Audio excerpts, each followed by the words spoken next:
vidéo, on s'intéresse à la loi d'Henderson, qui permet de lier le pH d'une solution au pK du couple acide-base présent dans la solution, ainsi qu'aux concentrations des espèces et des formes basiques et acides de ce couple. Donc on a la forme basique ici du couple indicateur coloré et la forme acide. On écrit l'équation de la réaction qui modélise la transformation entre l'acide et l'eau. L'expression du K, vous la connaissez, je ne vais pas revenir dessus. Par contre, il faut se souvenir que le pH est égal à l'opposé du log de la concentration en H3O+, à l'équilibre. Et il faut connaître la propriété suivante du log, que le log d'un produit, de A fois B par exemple, est égal à la somme des logs, log de A plus log de B.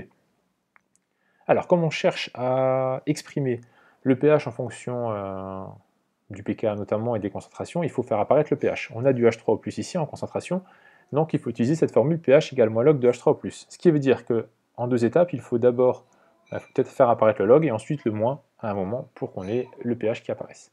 Donc je vais appliquer le log aux deux membres, à gauche et à droite. Donc log de Ka, c'est égal à log de ce quotient. Et ensuite, je vais utiliser la propriété log de A fois B égale log de A plus log de B. Donc, log de K, je garde ça, et je sépare donc ces deux termes, IND- en concentration sur HIND en concentration, et H3O+ en concentration. Donc ça fait log de ce quotient, plus log de la concentration en H3O+. Maintenant, je vais faire passer le log de la concentration en H3O+, à gauche du signe égal. Comme on a une somme ici, le signe moins va apparaître. On soustrait ce log des deux côtés de la parenthèse. À l'équilibre. Hein. Le log de K, je vais le faire passer aussi à droite, lui. Donc, à nouveau, on va le soustraire à droite, donc ça fait moins log de K. Et il va rester le log du quotient écrit précédemment. IND- sur HIND, et le tout à l'équilibre.